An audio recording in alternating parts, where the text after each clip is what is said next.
بسم اللہ الرحمن الرحیم قال النبی صلی اللہ علیہ وسلم من قام رمضان ایمانا و احتسابا غفر له ما تقدم من ذنبہ۔ نبی اکرم صلی اللہ علیہ وسلم نے ارشاد فرمایا، جو شخص رمضان المبارک کی راتوں کو قیام کرے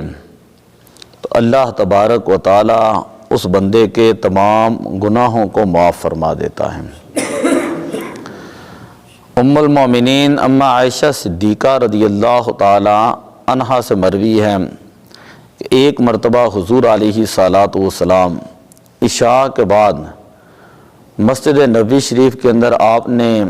رمضان المبارک کے اندر نماز تراویح پڑھی اور آپ کے ساتھ صحابہ کرام نے بھی نماز تراویح پڑھی۔ پھر دوسرے دن حضور علیہ السلام نے نماز تراویح جماعت کے ساتھ پڑھی۔ تیسرے دن بھی حضور علیہ السلام نے نماز تراویح جماعت کے ساتھ پڑھی۔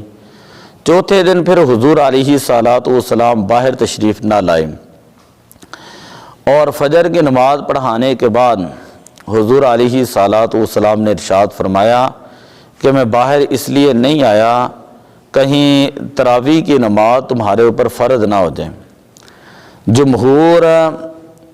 صحابہ کرام، تابعین، تبع تابعین اور اسلاف اور امت کا اس بات کے اوپر اجماع ہے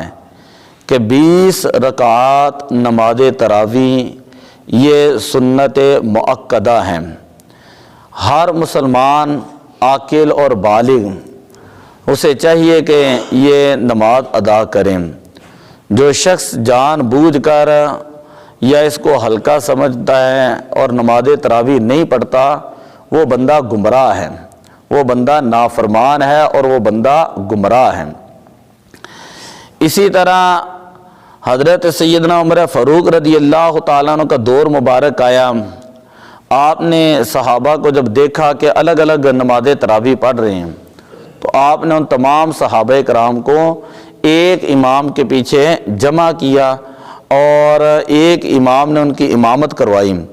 اگلے دن آپ تشریف لائے، آپ نے دیکھا کہ امام نماز پڑھا رہا ہے اور پیچھے لوگ نماز تراویح پڑھ رہے ہیں، تو آپ نے فرمایا نعم البدعۃ ہذہ،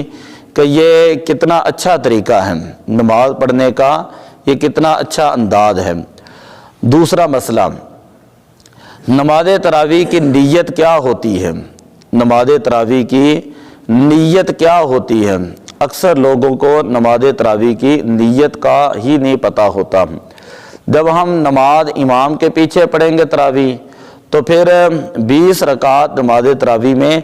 ہر 2 کے بعد نیت کرنا یہ افضل ہے۔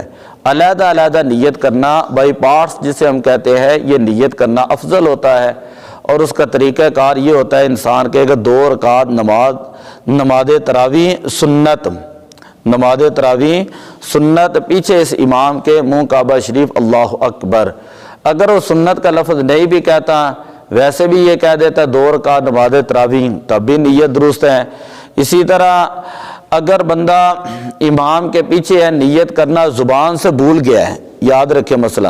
نیت کرنا زبان سے بھول گیا ہے لیکن امام کے پیچھے پڑھ رہا ہے تو نیت ہوتا ہے دل کے ارادے کا نام، زبان سے کہنا افضل ہوتا ہے، تب بھی انسان کی نماز ہو جاتی ہے۔ تیسرا مسئلہ جو ہے بڑا اہم ہے، وہ یہ ہے کہ جو بندہ عشاء کی نماز کسی وجہ سے جماعت کے ساتھ نہیں پڑھ سکا تو عام طور پر لوگ اسے یہ کہتے ہیں کہ وہ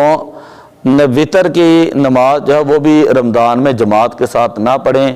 یہ مسئلہ اگرچہ بہار شریعت میں اسی طرح لکھا ہے لیکن آج کے علماء اس بات کے اوپر متفق ہیں کہ جو بندہ عشاء کی نماز جس نے جماعت کے ساتھ نہیں پڑھی تو اسے یہ چاہیے کہ جب وہ بعد میں آیا ہے تو نماز تراویح پڑھیں، پہلے عشاء کی نماز پڑھیں، پہلے عشاء کی نماز پڑھیں، پہلے تراویح نہ پڑھے، پہلے عشاء کی نماز پڑھے۔ اگر اس نے پہلے نماز تراویح شروع کر دیں تو وہ سارے کے سارے اس کے نفل ہو جائیں گے۔ پہلے وہ عشاء کی نماز پڑھے، پھر جتنی رکعتیں امام کے پیچھے میسر آئے وہ اتنی پڑھ لیں اور اس کے بعد امام کے ساتھ جماعت کے ساتھ نماز پڑھیں۔ امام کے ساتھ جماعت کے ساتھ نماز پڑھے گا، اور جماعت کے بعد وطروں کی جماعت کے بعد جو بھی اس کی رکعتیں جو ہیں وہ 2 رہ گئی ہیں، 4 رہ گئی ہیں، 8 رہ گئی ہیں، جتنی بھی نماز تراویح رہ گئی ہیں وہ بندہ بعد میں ادا کرے گا۔ مختصر یہ ہے کہ جو بندہ عشاء کی نماز لیٹ ہو گیا، کسی وجہ سے نہیں پڑھ سکا، لیٹ آیا ہے، وہ پہلے عشاء کی نماز اپنی علیحدہ طور پر پڑھے گا، یا وہ کسی اور جگہ سے جماعت کے ساتھ پڑھ کر آ گیا، بعض اوقات ایسے ہو جاتا ہے اتفاق، تو وہ بندہ جو ہے وہ جب دیکھے کہ نماز تراویح ہو رہی ہے تو امام کے ساتھ مل جائے گا۔ اگر کسی نے نماز نہیں عشاء کی پڑھی تو پہلے عشاء کی نماز پڑھے گا، پھر اس کے بعد امام کے ساتھ تراویحاں پڑھے گا، اور تراویحوں کے بعد جو وطر پڑھے جاتے ہیں وہ جماعت کے ساتھ پڑھے گا، وطر جماعت کے ساتھ پڑھے گا، اور جو تراویحاں رہ گئی ہیں وہ بعد میں پڑھے گا۔ آخری مسئلہ یہ ہے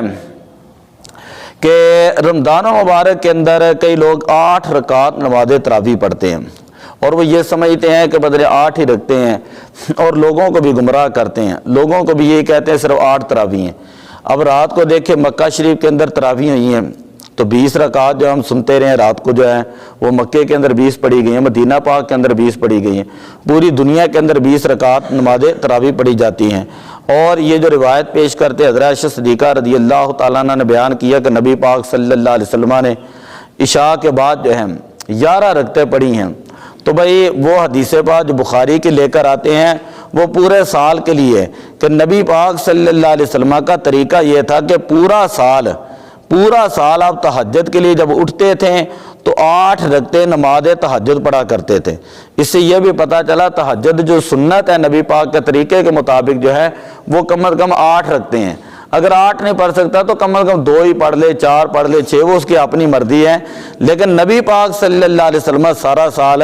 تہجد کی 8 رکعتیں پڑھتے تھے، اور اس کے بعد 3 وطر ان کے ساتھ پڑھتے تھے۔ نبی پاک صلی اللہ علیہ وسلم تہجد کے وقت